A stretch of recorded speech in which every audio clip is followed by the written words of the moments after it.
Hello, everyone. Hello, world. Welcome back to Cryptochain with Sim. My name is Cryptochain. My name is Sim. So, as always, we're here at beautiful Tropical Nomad in partnership with our friends at Digital Nomad Indonesia. Just bringing you a podcast explaining in simple English terms what this whole crypto space means, how to understand it, how to really be able to participate in it without having to think that it's so complicated that it's beyond your level of understanding. I speak English. I do my best to speak in very simple terms. Sometimes I do simplify things for those who actually know the space really well. They may think that I'm simplifying a little too much or using analogies, but that's my point. That what's the point of making it so complicated that the average person doesn't understand it? Don't we want the average person to? And you're not average, you're amazing. But our friends and family, we want everybody to be able to understand it. So my goal here is to make sure we bring this down to earth and help you really absorb it. So we've been on a journey together. We've been kind of going through, the investment journey. So this is now the third part of that. We've talked about the fourth part, actually. So now we've talked about basically just a macroeconomic overview of what's going on in the world, why crypto fits in there, why it's important. Then we've looked at the different kind of pieces of crypto or different sectors of crypto, and also individual cryptos and what they do. So you can really understand, like, what does blockchain do? What does Bitcoin do? What does Ethereum do? And all that, right? So hopefully we've simplified that. If you haven't seen that stuff, please find it on YouTube under Cryptochain with Sim. You can also find it on my website, which is excellenceconsulting.co. We didn't put the M on there. It's just .co because we're cool. I know. Thank you. Okay, so today, we've already gone through talking about the cryptos, and we've also actually talked about entering the crypto market. So now we're going to be talking about what it's like to be in the crypto market. So this is assuming that you've understood it, you've learned about it, you've entered it. What do you do when you're there? What does it mean to stay in the crypto market? So generally speaking, there's many different ways of staying in this market, or even choosing what you'd like to do in this market. And just another little overview of kind of why it's important to have this is because in order for you to succeed in this market, you have to have a good strategy as to what you're doing. You have to know it ahead of time and really plan in a way so that you maximize your likelihood of actually making some money in this market rather than losing money in this market. Now, remember that disclaimer I always give. I'm not a financial advisor. It's not tax advice, legal advice. This is just for informational purposes only. This is my opinion. Please don't just make decisions just from what you hear here. Hopefully I can inspire you to go do some research, but I am not a financial advisor. I'm a good advisor. Like, my friends come to me for advice, but I'm not a financial one. I'm not registered. Okay, so what does it mean to stay in the crypto market? So let's even think about, what are you doing there? What is it that you're actually doing in the crypto market? There's many different ways of staying in the crypto market.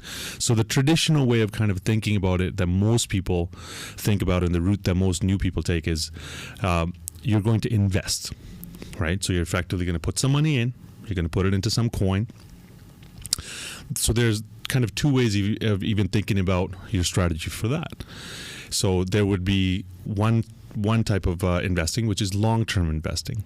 So corporations and some of the biggest players in this game would invest in this way, where what they're trying to do is accumulate assets. What that means is they're investing money today, but they have strategies that are 2, 5, 10, 50, 100 years long. So effectively, they're investing for 5 years, for 10 years, right? And their goal is to purchase assets and hold them. And you've probably heard the term hodling. If you haven't, as soon as you enter this sphere, you will start people being like, do you hodl? I hodl. It just means holding on for dear life, HODL, hodling. But actually, it just means holding, just holding on to it. So that kind of long-term investment strategy is that you're going to enter, you're going to buy assets which you have faith and belief that they're going to be there for 5 years or 10 years or however long your strategy is, and you just hold them, right? Now, as we've talked about before, but I'll kind of reiterate, this market is very cyclical.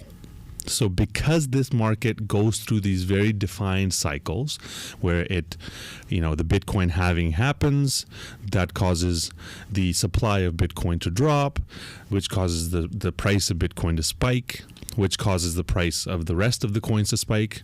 I mean, there's no direct correlation per se. I mean, there's correlation, but there's no reason why the rest of the coins spike. It's just human psychology that makes it spike. But the point is, the halving happens, the price spikes, then it drops off, then the next halving happens, the price spikes. So a long-term holder, or a hodler as we call them in this sphere, because we're cool, they would not sell through all of that. So you would put your money in and you just hold on to it. When it goes up, you don't sell. When it goes down, you don't sell. Obviously, once it comes down, you would buy more. That's one way of doing it. Now, I'm not saying everybody who's new who enters does that. I'm just saying that's one way of getting in there. Now, everybody who's new who enters usually plays the other strategy of investing, which is investing when the prices are low, and then waiting for the prices to be high, because there's that spike in prices, and then they sell it, right? And then they wait for the prices drop back down, and then they buy more at the bottom, and then they wait for the next pump, which will happen in 4 years, and then they sell it. So that's the investing strategy, basically. So if you're thinking about things on a 5-10 year scale, buying things today at whichever price you get it is great, because in 5 years, the market will be much farther along compared to where it is today. In 10 years, the market will be completely indistinguishable from where it is today. So, prices will be way, way higher than they are today. So that strategy does work on the really long-term scale. The buy low, sell high strategy works really well when you enter the market early. So let's say, this year, last year, even the year before that, so 2019, 2020, even the beginning parts of 2021, when the prices are low, you purchase. And potentially, when the prices are high around the end of 2021, they're projected to be around the end of 2021, but nobody really knows for sure. When the prices are high, you would sell and you'd make a profit at that point. Now, there's some differences in those two strategies, in that if you go with the first one, where you just buy it and hold it, you don't get any tax, because buying cryptos has no tax. Selling crypto has a tax. So anytime you purchase crypto, you're effectively investing, so there is no taxable event. But as soon as you convert from one crypto to another, or you try to spend it, or you try to sell it and turn your money back into cash, that is a taxable event. So somebody who's just holding it for 10 years, they're not going to pay any tax on it. That's a fantastic way of being able to invest and not have to worry about any tax, and just completely keep growing your assets. And obviously one day when you do sell, there would be some tax. The second strategy of buying low and selling high does come with some tax. It's a taxable event, because you are buying it at the bottom. You are growing your assets, and say you put in $1,000, it turns into $5,000. Now you've made $4,000 of profit, so you would need to pay some capital gains tax to your government. So there's some differences there. Now, some people do kind of a combination of those two things, where you are buying it low, selling it high, and then when the market crashes back down and prices become cheap again, then you buy it at the bottom with the kind of profits that you've made. And doing that a few cycles over is a great way of multiplying your wealth, and also being able to have a longer term strategy where you're not just here for the 6 months. You can make money in the 6 to 9 months. Again, I don't know if you're going to make money. You could lose money. Not financial advice, but you could potentially make some money during that time. I know I say that too much. This is not financial advice, guys. Not at all, eh? But you can make money in the 6 to 9 month range, and then on the longer term, on the 4 or 5, 10 year scale, you're still making a decent return on your investment. So those are kind of two ways of investing, and that's what we call investing, which is put your money in for some period of time, and then over time grow your assets. Now, there are other ways of being in this market. I know most people think that that's the only way to do it, but there's many, many other ways. I'm just going to talk about a few of them. So another kind of new thing that's developed is something called yield farming. If anybody says yield farming to you, all they're saying is paying you interest. That's all that is. You're familiar with that. You put your money somewhere. Usually you'll put your money into a bank. The bank will lend out your money to other people, and then you get a small interest rate for giving them that money, lending them that money basically, which they lend forward. Obviously in a bank they'll pay you 0 point something % rate these days, so effectively it's almost useless to do that in a savings account. In the crypto sphere, there's some good return rates. You can get 5, 10, 15, sometimes much higher than that percentage returns. Some of the coins are even giving 100% returns. Obviously then you're taking on a much higher level of risk, but the point is you can give your assets to a platform to lend.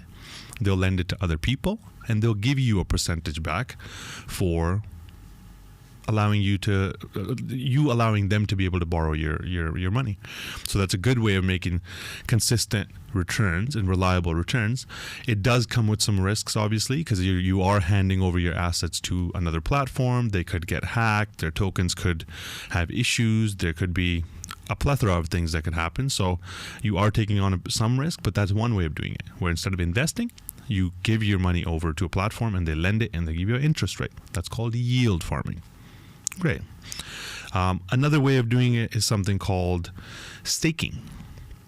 If you hear the word staking, all it means is you are locking your money in a digital wallet, and you locking that money allows you to participate in the network. Now, if you watch some of the previous podcasts, you will have learned that all of these cryptos are basically groups of computers that are running, the networks of computers that are running, and those computers do work, right? If you lock some of your money in a wallet, then you become one of the computers that's doing work. That's basically what staking is. And now if you're doing some of the work, you will get the fees for whoever needs to have that work done. They pay a fee to have that work done, and you'll receive some of those fees for participating in the network. So effectively, you're doing the work, you're using your money to do the work, and you're earning some of the cryptocurrency that you're staking on. So that's staking in a simple term. Another kind of thing that's becoming much more popular is actually trading cryptocurrencies. So whenever you hear trading, somebody's a trader, there's a few different kind of sections or a few different ways of trading that can happen. Cryptocurrency traders will do something called day trading or swing trading, or margin trading. So what margin trading is basically you can take your money and you're making bets on the price of crypto going up and down. You're not actually buying any crypto. You are actually making bets that the price will go up or it'll go down. So when you hear, like, you've probably seen the movie Big Short, or somebody say I'm longing the market or I'm shorting the market. If you've gone through this GameStop fiasco and everything that happened with Robinhood, you're probably familiar with, like, there was something going on about shorts and longs. That's precisely what trading is, where you're making bets and you're saying the price will go up or the price will go down. What margin trading does, though, is you are allowed to effectively borrow some multiple of what you're investing in order to be able to play with it. So it's almost like I have $1 and I make a bet and I say, I'll bet $1 that the price of Bitcoin goes up. But I go to somebody else and I say, hey, I bet $1, and if you let me borrow $9, if I lose, I'll lose my $1. But if I win, I get to play with your $9. Now, it's not like they give you the $9. They just let you play with it. So I know it's going to get a little confusing, but that's a simple way of doing it, where you can multiply how much you have to make a bet. So if you lose what you have. But if you win as if you won the bet with the amount of money that you've borrowed. And there's a small interest rate on it, but over the long term, it's actually something that's very profitable. And a lot of people don't know this, that, like, and I've talked about this before. Please watch the overview podcast to get the details. But the most amount of money in the world is not in real estate. It's not even in money. It's not in stocks. It's not in bonds. It's not in gold. It's not in commodities. All of those things combined, so stocks, bonds, gold, real estate, all the money in the world combined, has less money inside of it than something called derivatives, where they're just making bets. These bets that we just talked about, there's more money sitting inside of those bets than there is in the rest of the world combined. I mean, that's insane. But the idea is that is what trading is. That's what margin trading is. That's one thing that I do myself because it's a great way of learning a skill that's able to generate an income. It's a great way of being able to make money when the markets are going down. Because if you're investing, it's great when the market's going up. But once the prices start to go down, you have no way of technically making money. Traders, though, they're shorting. They're making bets saying, I bet the price will go down. And they're making money all the way down the market. How it works, honestly, it gets a little complicated, but the point is this exists, and that's something you can do in the markets as well. Obviously, when you're doing that, my biggest recommendation is please don't just go in there and start doing it now that you've heard it from here, and you'll probably see people on YouTube just making all this money doing it. It's not as simple as it seems, because you have to understand that you're risking your money. You're making bets at that point, right? So when you're investing in safe assets. What that means is you buy an asset, and until you sell it, you won't lose your money. Yeah, the price might go up and you're making money, but the price might go down below what you bought it, the point that you bought it. But as long as you don't sell it, you're still holding that asset, right? Later on, when the price goes up beyond where you are today, you could sell it and you still make profit, but you never lost your money per se. Whereas in trading, you're making a bet. And what that bet means is you're betting the price goes up. And if the price goes down, you lose that bet. It's kind of like a casino. So you are gambling with your money effectively, in a way. It's a little bit different from gambling, but you can simplify it down to those terms. So if you're going to do it, make sure you learn how to manage your risk. Very important. Most people think that it's just getting in, making these bets, picking the right bets to put money on. You just willy-nilly throw money at it, and over time you'll make money. That's completely the wrong way to do it. That's why most people lose money in that game.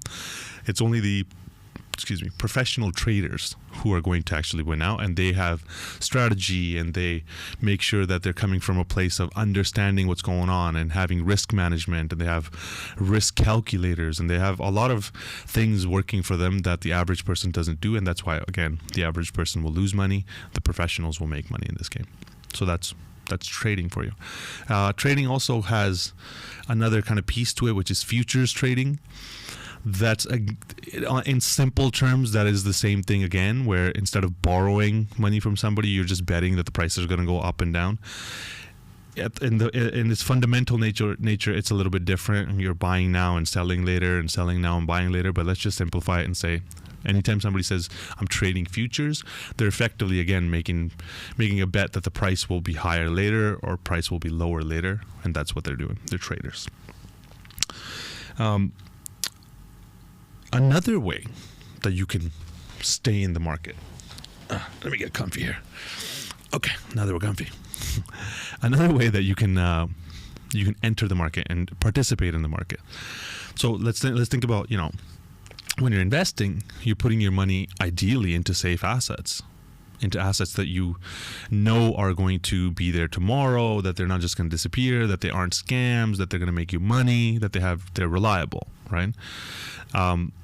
Another way of entering the markets is something called ICOs and IDOs. ICOs, initial coin offerings. IDOs, initial DEX offerings, which is initial decentralized platform offerings, basically. All it is there's new cryptocurrencies being launched all the time. And if you participate in their launch, sometimes before they launch or right after they launch, then you're getting them right when they are in their nascent stages, when they're in their infancy. So you're getting them for very, very cheap prices. Now, if it's a big project and has a lot of potential and it grows a lot beyond that, then you have a huge potential to make a lot of money there. But remember, whenever you have a huge potential to make a lot of money, you also have a big potential to lose a lot of money. Because if you remember from our previous podcast, a lot of cryptos are scams. Even beyond that, a lot of cryptos don't have the right teams behind them. Even if it's not a scam, they might not have the right team, so they can't execute on that plan that they've set out, and they can't kind of stand true to the promises that they're making you. So when you're doing ICOs, when you're investing in these new baby companies, there's a high likelihood that you could lose your money, because they may just, sometimes honestly, the people making these cryptos just take the money and run with it, because this is not a regulated market. They could just take your money and run away with it. They could not come true on their promises and fail, and now your money's lost. But on the flip side, there are a lot of projects that are really good bets, and they're really good at what they do. They have good teams, they have good fundamental use cases, and if you catch them while they're new and they go to billions of dollars of valuation, then you can make a ton of money in that space. Again, not financial advice. I'm not saying you're going to make a ton of money, but there's a lot of potential to be able to multiply your wealth that way. So that's something that people do. Some people will invest in ICOs and IDOs, and that's how they enter and stay in the market. So, they would buy it before it launches, or buy it right when it launches, either ride it up to some point when the prices are high and sell it then, or sometimes people hold it long term. But it's getting in at that basic stage that is the IDO-ICO strategy. Now, one more that a lot of people don't think about, and that's actually becoming much more popular, is, we talked about you buy some crypto and then you sell it when the price is high, and now you have tax. Instead of doing that, there's others who actually buy cryptocurrencies and they hold them as assets. So they're having that long-term strategy that we talked about, long-term investment strategy. And when they need cash, when they need money, they actually collateralize their assets. So what that means is they take it to a bank and they give the bank the cryptocurrency assets, and they say, let me borrow some of the value of this asset. So you still own the asset. You still own the cryptocurrency. You never sell it. You give it to a bank. The bank lets you borrow against the price of that asset. Now, if you know that every 4 years the prices spike and the prices go up, then hypothetically, and sometimes in real terms, that cryptocurrency will keep going up in value. So when you borrow some percentage of the value and you give them the crypto, over time that cryptocurrency becomes more and more valuable, so you can borrow a little bit more against it. And you're always borrowing a fraction of the growth of the cryptocurrency. So it's growing at a faster rate than you're borrowing. So you can actually keep getting cash and never have to sell your cryptocurrency. Now, another thing with that is debt is not taxable. So you don't pay tax on your cryptocurrency because you don't sell it. You've never had a taxable event. And then you also grow your assets because you're not selling them, you're holding them, and you're able to still get cash. Now, obviously, in that situation, you're taking on debt. So that is a risk that you're taking on, because if you give them a cryptocurrency, an asset, and let's say today the value is $1,000 and you borrow $100 against it, if the value of that asset goes below $100, they take it from you. So you're risking that asset. You're taking the risk that the value isn't going to drop down lower. So there is a risk there, but there are people who will borrow against their assets to buy more cryptocurrency and be able to multiply things that way. So that's another way of staying in this market. Again, because I've said this now, don't just go do all this stuff. Do your own research. Remember, that's always our motto. Do your own research and see what's good for you, what feels comfortable for you, what's something that you can resonate with, that can be a long-term strategy where you can actually, this is a good way for you to participate. Because when I'm working with clients, a lot of times I really have to do kind of a psychoanalysis. I have to do a psychoanalytical assessment to make sure We know what kind of lifestyle they have, what kind of lifestyle they would like to have, how much time they're willing to put into this. Is this just something that they want in the background, or is this something that they're going to have at the foreground of their mind? Is this something that they want to get really involved into, or is this something that they're averse to, and this is something that they'd rather not kind of spend their time working on? What kind of quality of life are they expecting from this experience, and how much can this kind of interfere with their existing quality of life? How technical are they? How much are they willing to learn, and how much kind of responsibility do they want to take in this whole process, or do they want to kind of automate it and have it as safe as possible? So all those things will determine which strategy you take, and how you play the markets, and how you enter, and how you stay in there. Because a technical person, like for me, I'm doing about 3 of these strategies.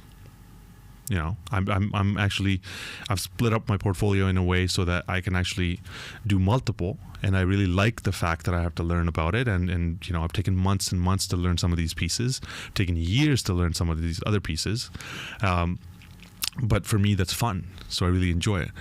For the average person, you might want to pick one initially. You might just want to pick, you know, the investing route, which is what most people do because it's the simplest to understand.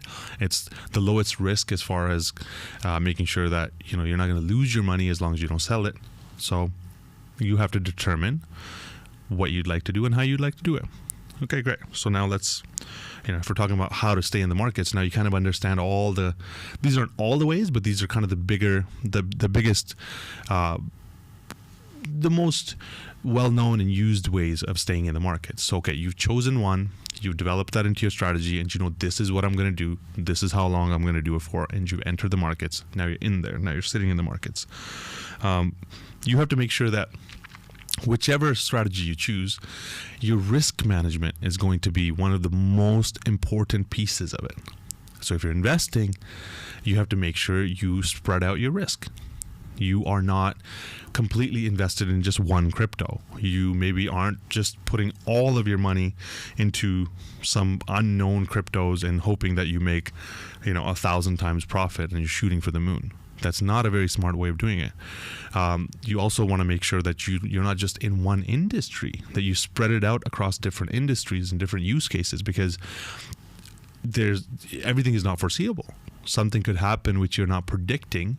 So you want to make sure you spread out the risk by having uncorrelated industries where they're completely disparate, they're completely different, and the cryptocurrencies that you're using that service those industries have different use cases.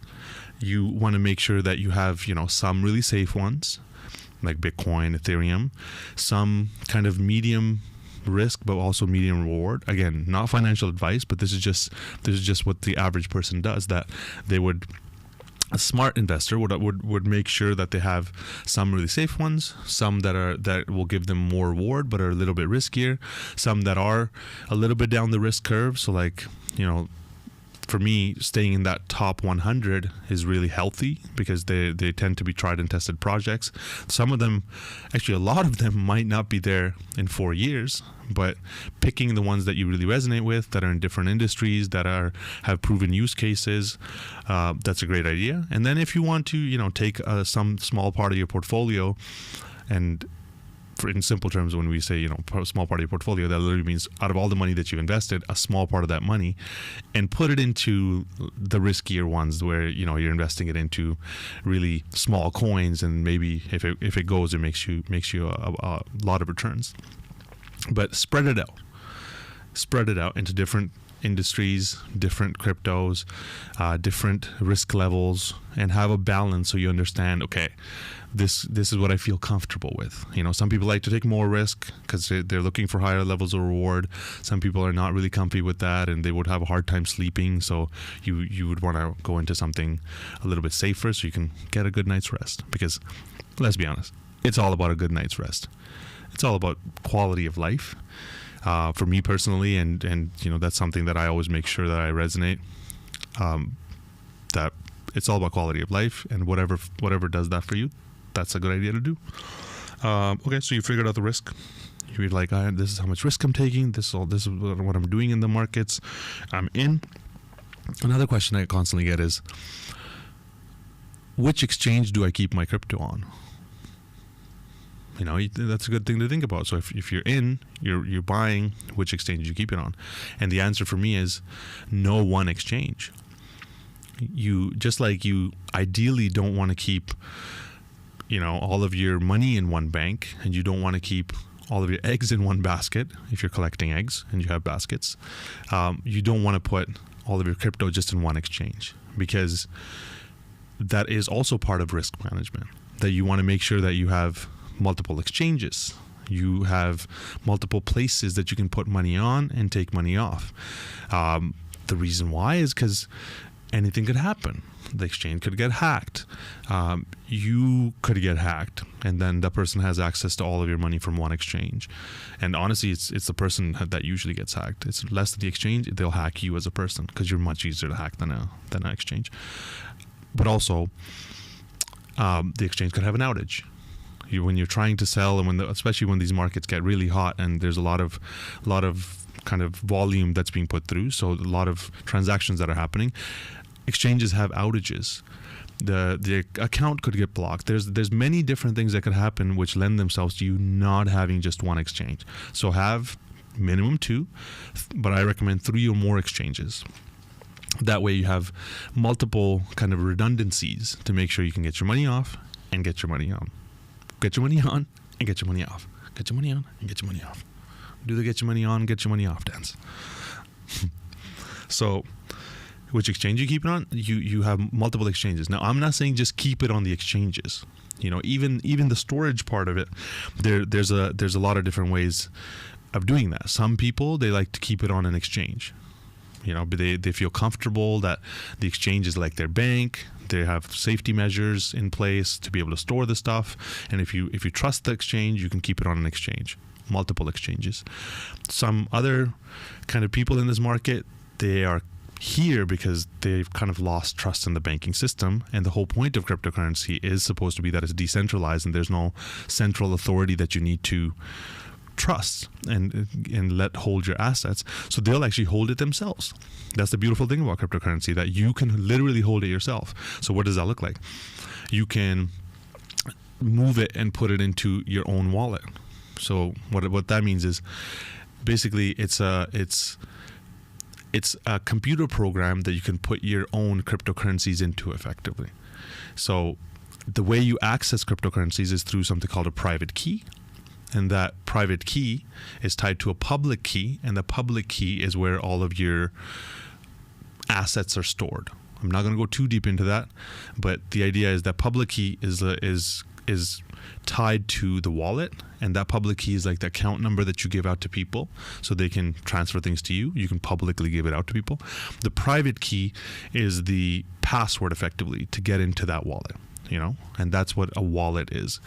You could have this wallet on the cloud. You could have it on the internet. So some company somewhere is holding the wallet, and then you have the access to it. You could have it on a little USB key physically, so you can actually put the cryptos on there, and you need that USB key to be able to recover the crypto. You could put it onto a computer, you can put it onto a cell phone, you can put it onto any piece of technology. That's a way of storing it.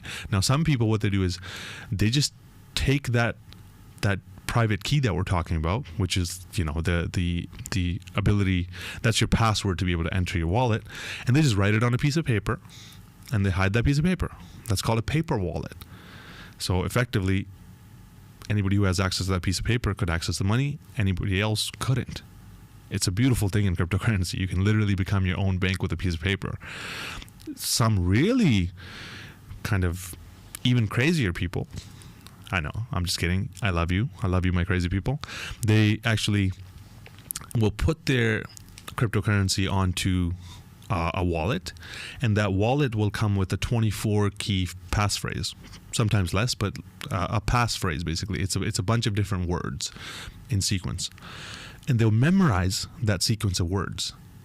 And now the only way you can access that money is by the stuff they have memorized. So they're storing all of that money in their brain effectively. it's amazing. It's literally the most secure way of doing it. Now, that person could forget those words, and this has happened a lot of times in this market, where somebody forgets the password and they don't have it backed up, and they have officially lost access to their own money. So this comes with a lot of risks as well, where, if your private key, if somebody finds that piece of paper with your private key, they can access your money. If you forget the password, you could lose access to your money. If somebody gets access to your passphrase, that multi-word phrase, they could access your money. So everything comes with a risk and reward. But obviously the benefit is you're holding your money. Nobody can block you. No regulator can take it from you. You're not trusting a third party to hold your money. So that's another way of keeping it. A few other ways of kind of keeping that money is sometimes, especially with clients who have large amounts of funds, they actually keep it with custodians. This is the opposite of holding it yourself. This is where you give it to a trusted third party who is a certified custodian. And what they do is they put it in their vaults. They actually secure it, sometimes using military grade security. And often they'll come with insurance. So if you do have a lot of money, and obviously you don't want to just trust yourself to remember some password, you would then give it to these custodians. They charge you a small fee to be able to hold it for you, and they'll give you insurance coverage so that in case they lose your money, you have complete insurance to be able to recuperate the value of the assets. So that's kind of a completely opposite way of doing it. Now, if you're storing a lot of money, I definitely recommend it. Anything above $50,000, it's definitely good to keep it in a custodian's hands. But again, it really depends on your personal beliefs, how you're going into this. So I'm not going to say everybody should do it, but just that's something you have an option to be able to do. But now, if you think about it, if you are storing it in these kind of vaults and hardware wallets and other things, then it's going to take a few steps for you to sell it when you need to sell it. When you have it on an exchange, you want to sell it, and you click a button and it sells. Because it's on an exchange, you just exchange it for another coin, or you exchange it for money, whatever you like. If you have it on all these other means, it may take some time, for you to transfer it from the hardware wallet, or transfer it out of the existing wallet to an exchange, or transfer it from a custodian to the exchange and be able to exchange it. So these things have to be thought about ahead of time and should be part of your strategy. But these options exist. Another way to kind of, this isn't really a way to keep your money, but a lot of people keep money like this, where they have it in the decentralized finance world, where they are staking it, or they're yield farming on it, or they've borrowed against it. So effectively, it's either put into a wallet that is doing something, or they've given it to a bank to be able to borrow against it. So effectively, it's being put to use already. So that's another kind of way that people store it. I'm not saying that's a storage method, but that is a way that people will store their money. So now, hopefully you understand, what you're doing in the market, what strategy you have as far as what activities you're going to be doing in the market, how much risk you're taking on, which industries you're in, how you spread out your portfolio to make sure it's risk balanced. If you're keeping it on exchanges, which means you're storing it in. Now, the next kind of piece tends to be, when do I pull it? When do I actually sell it? It's all fun and games getting your money in there, but when do you sell it? Great question. So that's where your strategy has to, from the beginning, have some kind of profit-taking points. Because one of the biggest ways that people lose money in this market is they don't take profits. Either they take profits too early, that you put some money in and it goes up a little bit, and you don't give it time to actually grow to the potential that it would, and you take out your money too early, and then they watch the market go way beyond where they were, and they're like, I could have made more. That's one way.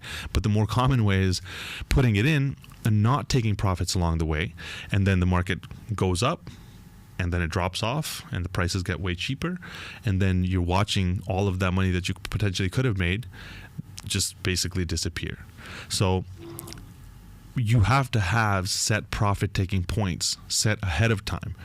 It's a really good idea to have a strategy that looks at the macroeconomic situation, looks at the projections for what is expected to happen in the market, when it's expected to happen, so you can have an idea of when you want to take your profit. It also kind of ties into when you need the money by, how long are you investing for, what kind of risk tolerance do you have, how long, how it literally depends on you personally, and according to that you would actually adjust profit taking points. Maybe you take it a little early, or maybe you take it a little late, depending on how you'd like to participate in the market. And of course you have to have a profit-taking strategy that goes all the way until you've taken all of your money out of the market, if that is what you're planning on doing. Like if you're one of these short-term investors who wants to ride the market up and take your money out at the top or close to the top, you have to make sure you set up profit-taking points ahead of time, because when these markets get hot and things are happening, it's hard to control your emotions. And at that point, usually people don't think about when to take out the money until it's in that heated, passionate state. So then you're really inclined to make the wrong decision and act from a place of emotion, which is exactly the opposite of what we want you to do. Acting from a place of emotion is one of the biggest ways that you lose money. Or sometimes people get greedy and they don't take out money, and that's another way that you will lose money. So set profit-taking points ahead of time in your strategy. Very important. Now, sometimes I get the question, so Sim, I've seen it pump up, I've seen it go up, and I put in X amount and now I have some profit. Should I take out that profit and put it into something else? Or maybe should I take out that profit because I'm seeing it go up and then it goes down, up and then it goes down. So should I take out the profit at the top and put it in when the price is down? Now, logically that makes sense, right? The price goes up, you sell a little bit, and the price goes down, then you buy a little bit. And as a beginner, it's really easy to fall into that trap of thinking, well, this seems simple. It keeps going up and down a couple of times. Next time I'll pull it out when it goes up, and then I'll put it in at the bottom. But this is also one of the things that lends itself to a lot of people making mistakes, because again, when you're doing it from a place of not understanding the markets, not understanding chart analysis, not understanding the fundamentals, then you're probably going to pull it out where you think is the top, and the market's going to move beyond where you thought was the top, and then you're going to have to buy in at a higher price. You could pull it out and the price could drop, and then you could buy it in at a lower price. Both of those things are possible, but the chance of you being successful in that is low if you don't know how to do it, right? So if you're a trader and this is what you do for a living and you're constantly watching the markets, great, do that. For the average person, just know statistically, the person who holds through the market and sells it at the right time makes more money than the person who's trying to trade back and forth, because again, the average person does not have the skills necessary to really be able to time and predict these things, whereas the market manipulation that's causing the price to go up and down is being done by professionals who understand that this is something that's going to be enticing to you, and they'll use that against you to cause you to take actions that'll make you lose money. So am I saying don't do it? No. If you know what you're doing, do it. If you want to learn how to do it, you can. But should the average person do it all the time? No. Just put it in there and follow your strategy. Again, you could do whatever you want. This isn't financial advice. I'm just a guy, just telling you stuff. So as far as, same thing kind of applies to, should I pull some out and put it into something else? That's a very known strategy. People do that. You put in your money. Once it grows up to a certain point, you take some out and you put it into something else, and then that grows and you take some out and you put it into something else. Very doable. Makes a lot of sense. If you know what you're doing, definitely do it. If you're a beginner and you don't even know what any of that means and how to be able to read markets and charts and predict which thing is going to go up and which thing is already low, then don't do it. Because if you don't understand it, don't do it. Just get in there and just hold. You'll make more than enough. Don't be greedy. Don't come from a place of like more, because that you are teaching yourself the wrong psychology, which will lend itself to you making mistakes later on, because again, that psychology will be used against you. Always remember, it's your psychology that's gonna cause you to make the wrong decisions and actually lose money. And oftentimes when these things seem simple, just think, if it was that simple, everybody would be doing it, right? I mean, what is simple is entering the market when it's low and getting out when it's higher. That is something simple enough to do. That's why you see so many people doing that, because you try to enter when it's somewhere close to the lower end, and then you try to exit when it goes higher. That's a pretty straightforward strategy that almost everybody can do. So that's what most people do. But this trading back and forth or reinvesting the profits, that's a little bit more complicated. So you have to make sure you know, you've learned, you understand what you're doing before you go and do it. Now, a few more pieces while you're in the market and how to stay in the market. One really important thing that gets missed a lot of times is analytics. That, you know, when you're making these transactions, when you're entering the market, when you're doing all these things, and even if you're moving things around, a lot of times people don't track what they're doing, right? So you don't even know how much you put in at the beginning. Yeah, right now it might be sitting at 10,000, but did you put in 1,000? Did you put in 2,000? Did you put in 5? Nobody's keeping track. So how do you know how much you've made? How do you make the right decisions as to when to take how much profit? All those kind of things. So it's really, really recommended that anytime you make any kind of transaction, record it. How much did I buy? What date did I buy it? What exchange did I buy it on? How much was the US price, USD price, or whichever currency you're looking at it? How much was the price in dollars or currency? How much of each coin did I buy? If you can just record these things, it's a great way of making sure that later on, when you do need to go back and check, like, well, how much money have I made? How much should I pull out? How much of each coin do I have? And all that kind of stuff. It's a great way of making sure you have statistics for that point. And obviously, if you've done a proper strategy session, you will have the resources and tools necessary to do that. But let me just give you a bit of an overview. There are great tools, like there's CoinStats. It's a tool that allows you to be able to track your investments. There is a paid option for that one. There is a free option as well that will serve most of the needs necessary. Some people use Excel sheets, just an Excel sheet that tells you what you did, how much you bought, how much you sold, everything that I just mentioned. You record that on an Excel sheet. Simple, easy, doable. Another thing that I often recommend is that you can put it into an app like CoinMarketCap or CoinGecko. So you would go in there, go to your portfolio, add in whatever you've done, if you bought or sold, how much of each coin you have. Every time you do it, every time you make a transaction, you update it inside of your analytics app. And that way you have a live view of what's going on, how much you've bought and sold. You have a clear view of what your portfolio is at, all of your investments, how much they're worth, so you can understand how to take profits, when to take profits, all that. Now, this kind of leads us into the last piece that I want to talk about, because now you're your bank. You know, if you are investing your money, you are the investment advisor. You're the hedge fund. You're the bank. You are the end all be all when it comes to, you are the security. You're everything. So you have to make sure you're secure. That's an important piece of staying in these markets, is security, because if somebody gets access to your device, they have access to your money. Somebody gets access to your computer, they have access to your money. So, like I said, you are the easiest thing to hack in this whole sphere. The cryptocurrency is not the easiest thing. The exchange is not the easiest thing. The human is always the easiest thing to hack. So here's a few things that you can do to make sure that you're secure. You know, if you are tracking your portfolio and your assets on an app like we just discussed, let's say CoinMarketCap, then you don't need to open your exchange. Ideally, don't open your exchange all the time, because it's really tempting to open it and constantly check how much is in there. That really creates a security hole where somebody could compromise you. You know, if you're sitting on a public Wi-Fi and you have no VPN and you're just sitting there checking your exchange, that really lends itself to you being hacked somehow. I mean, it is hard, but it's not, depending on how much money you have sitting in there, you definitely don't want to take that risk. I mean, no matter how much money you have, don't take that risk.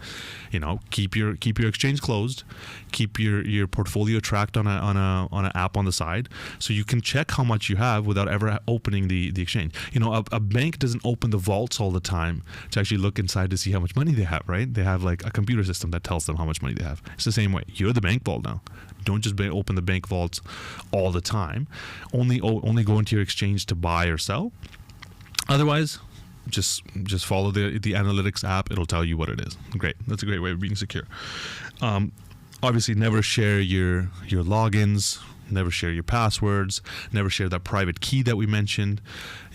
Sometimes people get it confused between the public and private key, and they'll send the private key to somebody. Definitely don't do that. That's very specific thing to make sure you watch out for. Never share that long passphrase that we talked about.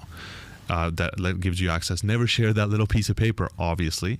But also, when you're activating accounts and you're getting two-factor authentication activated on any of these, which obviously that's another piece of security. Make sure you always have 2 to 3-factor authentication activated on every exchange. What that means is when you enter your password to enter an exchange, they'll ask you for other codes, a Google Authenticator code or a text message or an email code or something, where just the password won't get you into the account. You have to enter these other things. That's two-factor authentication if you have 2 things, or 3-factor or more factor.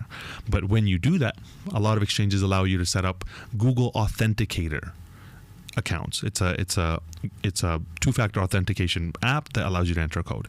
They'll give you a key, Google Authenticator key, that you use to be able to activate that app on whichever device you're using. Save that key.